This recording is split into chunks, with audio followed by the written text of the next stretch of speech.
한 주 평안하셨습니까? 이제 11월입니다. 11월 또 마지막, 교회력으로 마지막 달인데 여러분들께서 1년 동안 어떻게 지내셨는지 궁금합니다. 반년 동안 이어지는 성령 강림의 절기도 이제 얼마 남지 않았습니다. 오늘을 포함해서 이제 3주가 지나고 마지막 주는 결산주일이자 강림절입니다. 한 해를 정리하고 정산하는 지금 돌아보았을 때 떠올랐던 것이 아까 집사님이 기도했던 것처럼 정말 은혜와 복이었는지 아니면 아쉬운 뿐이었는지 한번 되돌아볼 때인 것 같습니다. 저는 떠올랐을 때 나 자신의 연약함이 먼저 떠올랐습니다. 하지만 그럼에도 불구하고 지키시고 보호하셔서 지금까지 오게 하신 주님의 은혜가 굉장히 크다는 것을 확인하고 있습니다. 주님의 크신 은혜와 사랑이 남은 기간에도 우리 모두를 지키시기를 바라며 오늘 말씀으로 들어가겠습니다. 히브리서 복음의 주제, 이게 1장부터 10장까지의 내용인데 이 말씀도 이제 얼마 남지 않았습니다. 오늘 말씀을 포함해서 3번 남았는데 추수감사절 때까지 히브리서 말씀을 읽고 결산주일 때는 이제 하나를 결단하는 말씀으로 우리와 함께 나누겠습니다. 12월에는 강림절 그리고 성탄절 말씀을 나누고 이제 2023년부터 히브리서 말씀으로 돌아가서 11장부터 11, 12, 13 말씀을 끝으로 히브리서 강해가 끝이 날 예정이니 참고하시기 바랍니다. 최근 계속해서 이제 8장에서부터 그리스도의 보혈을 통한 제사와 속죄에 관한 그런 말씀을 계속 나누고 있습니다. 지난 시간에도 그러했고 이번 시간도 마찬가지로 제사와 속죄에 관한 말씀입니다. 오늘 제목부터가 사하심의 은혜, 즉 속죄와 관련된 이야기입니다. 하지만 이 지난 시간에도 이야기했지만 비슷한 주제 그리고 유사한 주제의 말씀이라고 해서 소홀하게 여겨서는 절대로 안 됩니다. 성경은 하나님께서 우리에게 허락하신 귀한 말씀이며 이 말씀이 우리 속에 들어와 성령을 통하여 역사하게 되었을 때 비로소 우리에게 의미 있는 말씀이 될 수 있습니다. 우리가 성경을 들었을 때 혹은 읽을 때 우리의 마음이 온전히 성령으로 새로워지지 못한다면 성경은 한낱 예전 책들, 즉 고전에 불과할 것입니다. 은혜로운 말씀을 통하여 하나님의 크신 뜻을 깨달아 알고 성령의 역사하심을 체험하며 삶의 변화로 이어지는 그런 놀라운 일이 우리 삶에 일어나기를 주님의 이름으로 축원합니다. 지난 시간 우리는 10장 첫 부분을 읽었습니다. 예수 그리스도의 희생을 통해 하나님께 올려진 완전한 제사가 무엇인지 그 제사는 단번에 드린 예수 그리스도의 제사다. 이렇게 말씀을 나누었습니다. 율법을 통한 제사, 황소와 염소의 피가 죄를 완전히 없이 할 수 없기 때문에 그것들은 단지 죄를 깨닫게 하는 역할만 할 뿐이었고 그렇게 첫 언약은 그 효용성을 잃게 되었습니다. 인간은 율법을 통하여 죄인임을 깨닫게 되지만 그 죄를 온전히 사함받지 못함으로 하나님 앞에 나아갈 수 없게 되었습니다. 그래서 그리스도께서 하나님의 뜻을 온전히 행하시려 두루마리 책에 기록된 대로 이 땅에 오셔서 순종으로 받드사 온전한 제사를 이루셨습니다. 그 거룩한 희생제사를 통해 우리는 죄로부터 벗어나 하나님 앞에 나아갈 수 있는, 다시 말해 거룩함을 얻게 되는 그런 큰 은총을 얻게 되었습니다. 이제 오늘 본문입니다. 오늘 본문은 지난 시간에 이야기했던 불완전한 제사, 즉 제사장들이 율법과 규례에 따라 드리는 제사에 대한 언급으로 말씀을 시작합니다. 오늘 말씀 11절입니다. 제사장마다 매일 서서 섬기며 자주 같은 제사를 드리되 이 제사는 언제나 죄를 없게 하지 못하거니와. 이 말씀입니다. 우리도 그리스도 안에 있지 못하면 언제나 하나님 앞에 죄인일 수밖에 없습니다.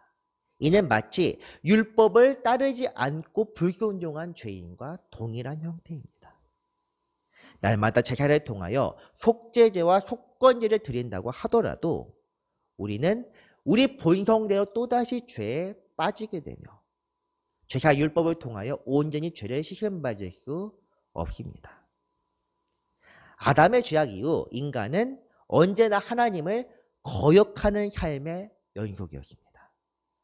하나님과 대립되는 삶을 살아가며 하나님 보시기에 원수된 삶을 살았습니다. 그 죄에 그 누구도 예외가 없습니다. 아무리 거룩하고 흠없이 사는 사람들, 나면서 나시리인 사람들조차도 하나님 앞에서 죄인입니다. 모두가 죄인이기에 그 결과로, 그 증거로 모든 사람이 죄의 결과되는 죽음을 맞이하게 됩니다. 이것은 사람에게 주어진 운명, 즉 당연한 일입니다. 이것을 극복할 수 있는 사람은 아무도 없습니다. 누구나 죽는다. 이것은 변함없는 사실인데 극복할 수 있게 한 것이 바로 예수 그리스도의 보혈입니다. 그분은 하나님의 뜻을 온전히 받드셔서 대제사장의 사명을 완수하시고 사람의 손을 씻지 않은 성소에 올라가사 하나님 우편에 앉으셨습니다. 다음 말씀입니다. 10장 12절 말씀. 오직 그리스도는 죄를 위하여 한 영원한 제사를 드리시고 하나님 우편에 앉으사입니다. 이 말씀의 내용들은 시편 110편을 인용한 부분입니다. 보좌 우편이라는 표현을 한번 생각해 봅시다. 보좌 우편. 보좌는 당연히 지도자들만의 자리입니다. 그 우편에 앉는다는 것은 무엇이겠습니까? 고을, 예를 들면 옛날 조선시대에서도 고을 원님이 있었고 그 옆에 선 사람은 항상 가장 최측근에 있는 사람입니다. 보통은 이방이라고 불리는 사람이 서 있습니다. 왕 옆에 서 있는 사람, 물론 보좌 바로 옆에 서지는 못하지만 왕에서 가장 가까운 신하들은 지위가 높은 사람들 순으로 서게 되어 있습니다. 이처럼 보좌 우편은 왕 다음 가는 지위에 있는 사람이 그 자리를 차지하게 됩니다. 가장 신임받는 자의 자리이자 야고보와 요한이 요구했던 자리이기도 합니다. 좌우편에 앉게 해달라는 것은 다시 말해서 주님 바로 아래 자리를 저에게 주십시오라는 일명 총리 되신 정도의 자신을 달라는 그런 의미입니다. 그렇다면 이 세상의 창조자면서 마지막 최후 심판 때의 백보좌에 앉으실 하나님, 그 우편에 앉을 분이, 그런 자격이 있는 분이 누구이겠습니까?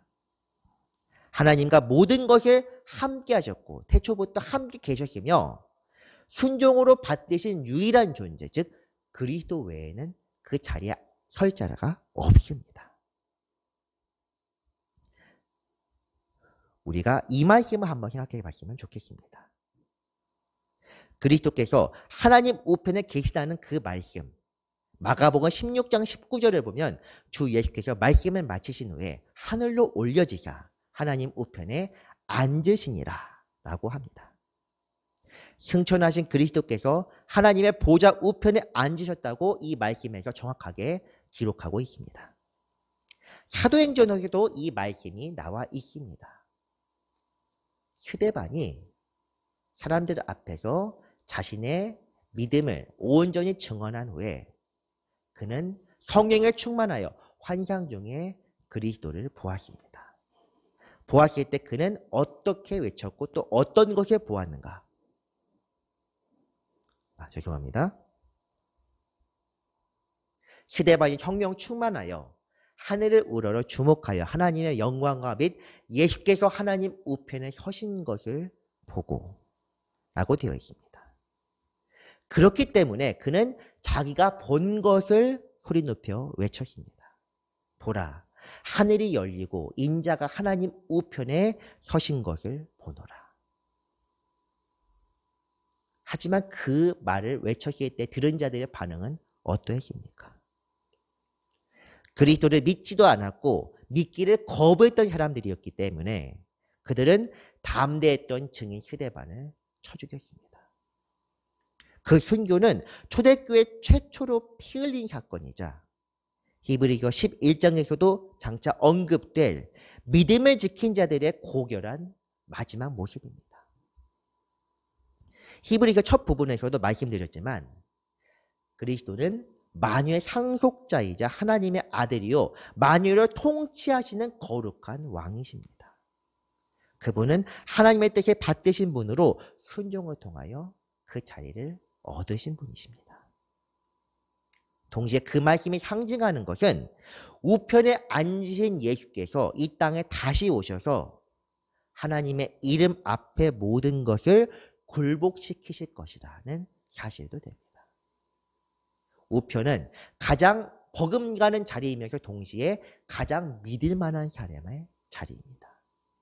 하나님께서 이 모든 것을 맡기신 예수 그리스도, 우편에 앉으신 그분이 장차 이 세상에 오실 것입니다.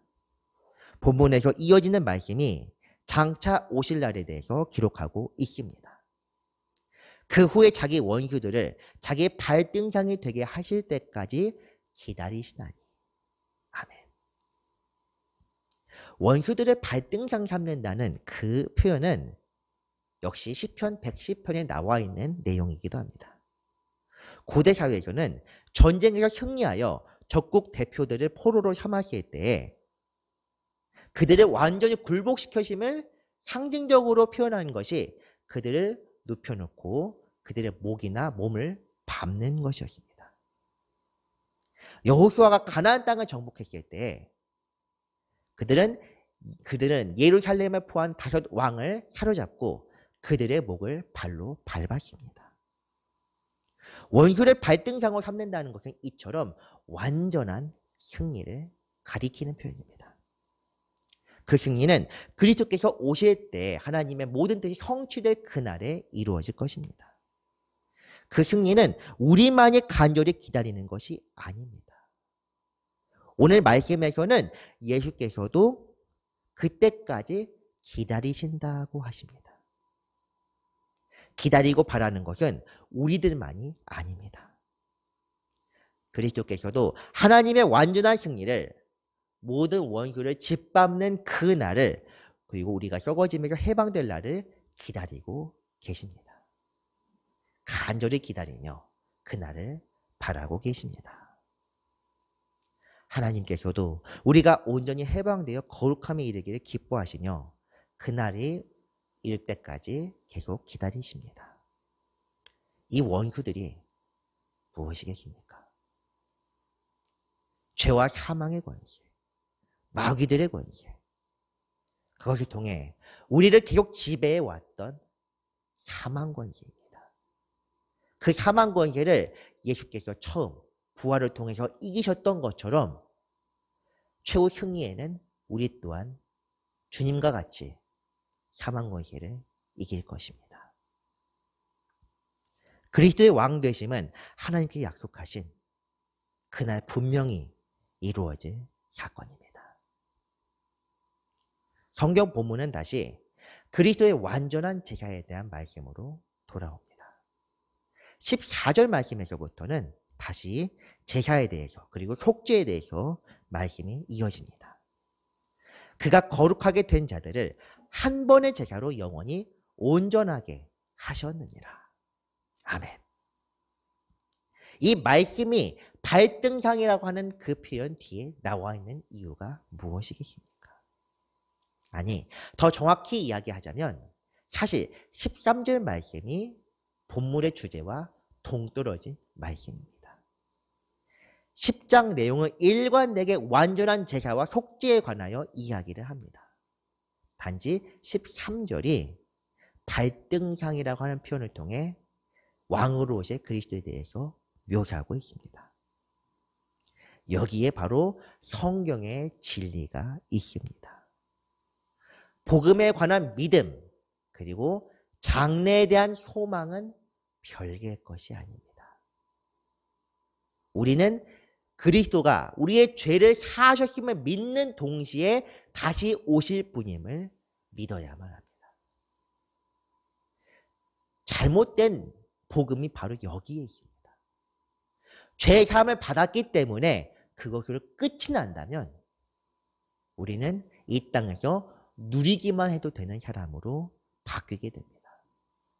하지만 예수께서 장차 다시 오실 것이며 자기 행위에 따라 심판을 받게 될 것이라 그 믿음을 보시며 마지막 때에 그리스도께서 모든 것들을 심판하실 그 말씀이 있다면, 그리고 그 소망이 있다면, 심판에 대한 소망이 있다면 우리는 결코 함부로 살 수 없습니다.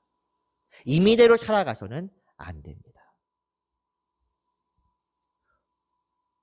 이 모든 것들은 마가복음 1장 1절에 나와 있는 것처럼 하나님의 아들 예수 그리스도의 복음에 관한 말씀입니다. 믿음과 소망과 사랑, 이 히브리서에서도 이 11장부터 이 내용들이 이어지게 될 것인데 이 믿음과 소망과 사랑이야말로 복음을 따르는 모든 사람들의 덕목입니다.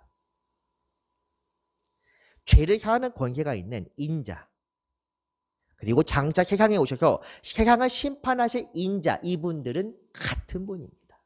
한 분 예수 그리스도입니다. 그분은 그리고 이 땅에 이미 오셨고 죽으시고 부활하사 승천하신 하나님의 아들이십니다.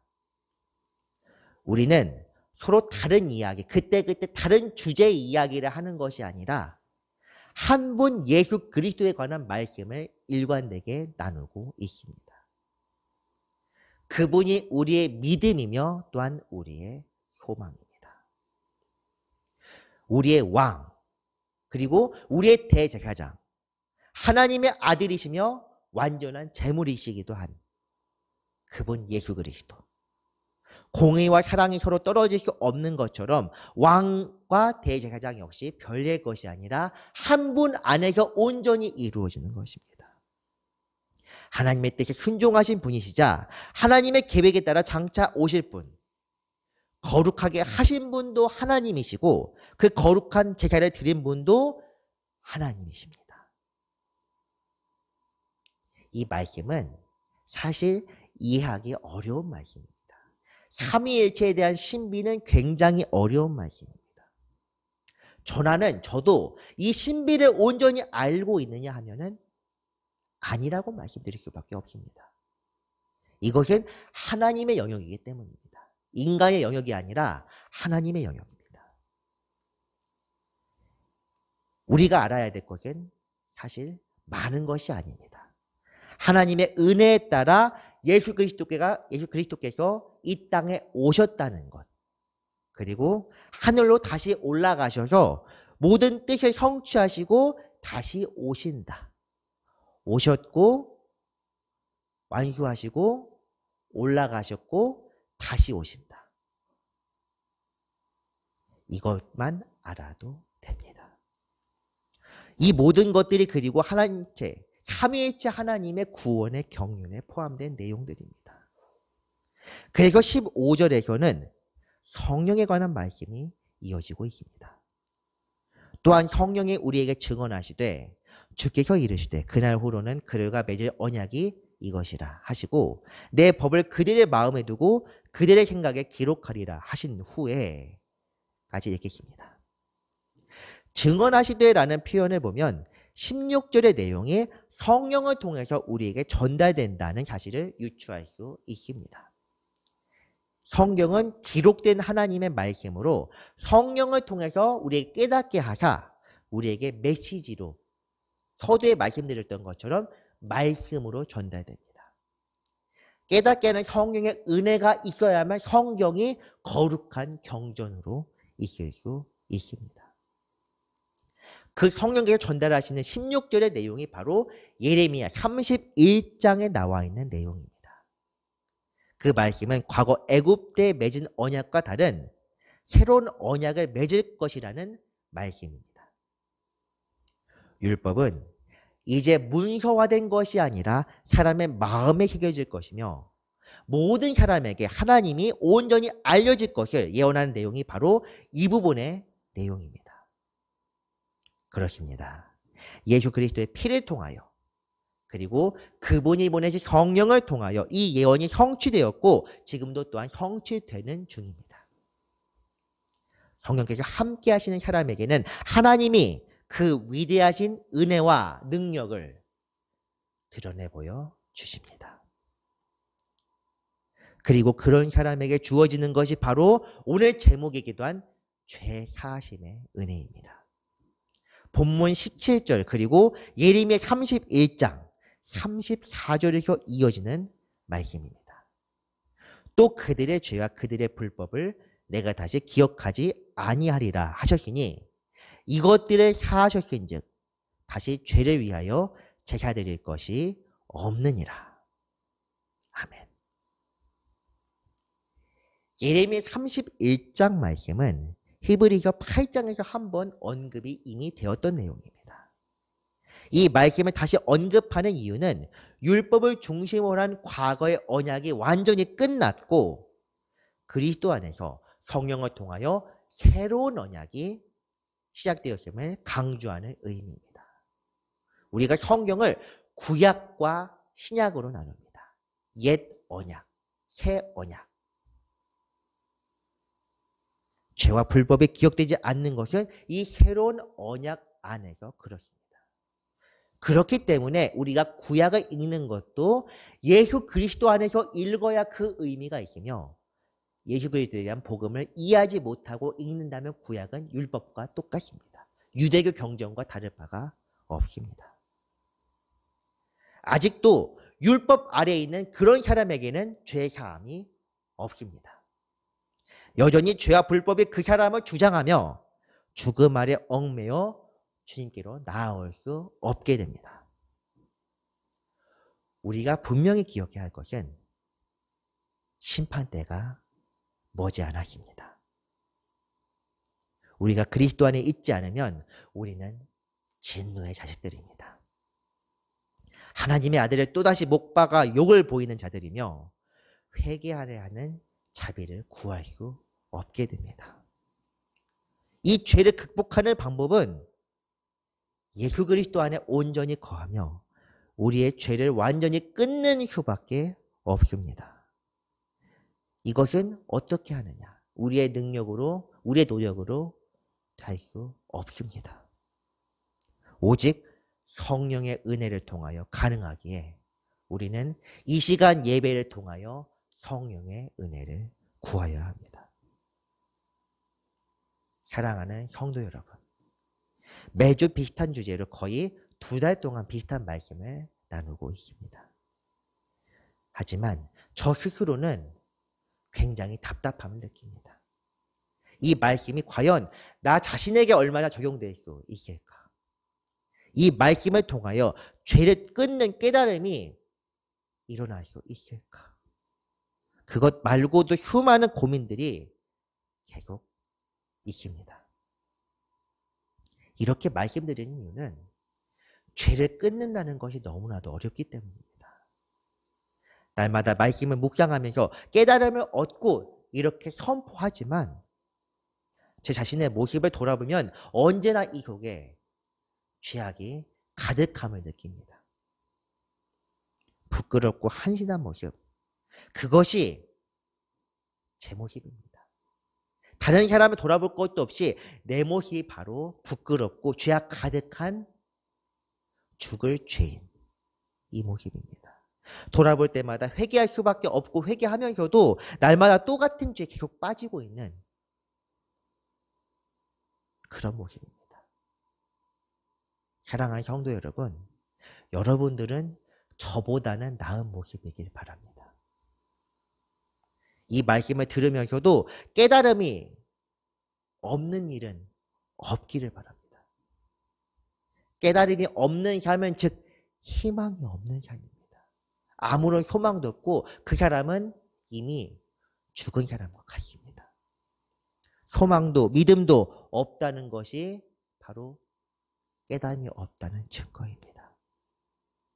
하지만 말씀을 통하여 우리에게 죄의 깨달음이 나타난다면 이 사심의 은혜가 우리에게 온전히 주어지는 것입니다. 성령께서 증언하신 소리를 들을 수 있다는 은혜가 바로 이것입니다. 스데반의 설교를 들은 사람들은 이를 갈면서 그를 쳐 죽였습니다. 하지만 베드로의 설교를 들었던 사람들은 가슴을 치며 우리가 어찌할꼬 이렇게 회개했습니다. 이제 여러분들께서 결단하시기를 간절히 바랍니다. 이 땅의 삶은 짧고 덧없고 헛된 것뿐입니다. 우리가 눈을 감았다 뜨면 저 역시 마찬가지입니다. 눈을 감았다 뜨면 어느 순간 시간이 지나 있습니다. 그리고 어느 순간 끝이 나는 그런 삶이 바로 이 땅에서의 삶입니다. 하지만 이 땅에서도 그리스도와 함께 할 수 있다면 이 짧은 삶으로 끝나는 것이 아니라 영원한 삶의 일부로 바뀌게 됩니다. 하나님의 거룩함에 참여하여 이 땅에서 하나님의 역사에 함께 할 수 있는 영광스러운 복된 삶, 즉 거룩함을 얻는 삶이 됩니다. 우리 모두의 삶, 이 말씀을 듣는 사람들뿐 아니라 이 땅에서 고통받는 모든 사람들이 하나님의 은혜 안에 거하며 성령으로 새롭게 되는 그날을 우리는 기다려야 합니다. 온전히 새롭게 되어 하나님을 온전히 경외하고 욕심에 이끌려 사는 삶이 아니라 하나님의 은혜 안에서 은혜를 구하며 바라는 삶. 그것이 바로 성도의 삶이자 이 땅에서 우리가 살아가야 할 그런 삶입니다. 그 안에 기쁨이 있습니다. 그 안에 구원이 있습니다. 그리스도 안에서 참된 구원이 없는 마지막 때를 소망하며 우리는 오늘을 살아가야 합니다. 그것이 바로 우리에게 허락된 죄사함, 즉 사심의 은혜입니다. 기도하겠습니다. 사랑과 은혜가 많으신 하나님 아버지, 감사드립니다. 우리가 죄사함의 은혜를 가볍게 여기고 그저 아무것도 하지 않아도 된다. 주님의 이름만 부르면 우리는 천국에 갈 수 있다며 나태하고 게으렀던 우리를 용서하여 주옵소서. 우리의 죄를 씻기 위하여 하나님께서 이 모든 것들을 세우셨음을 몰랐습니다. 예수님께서 그 모든 것들을 순종으로 받으셨다는 것도 잊었습니다. 그저 우리는 우리의 욕심대로 우리 임의대로 살았습니다. 이제 과거의 것을 끊고 완전히 단절하고 주 안에서 새로워지게 하여 주옵소서. 모든 일에 감사가 넘치게 하시고 주님 은혜로 기쁨으로 날마다 거룩하게 하여 주시옵소서. 거룩하신 예수 그리스도의 이름으로 감사하며 기도드렸습니다. 아멘.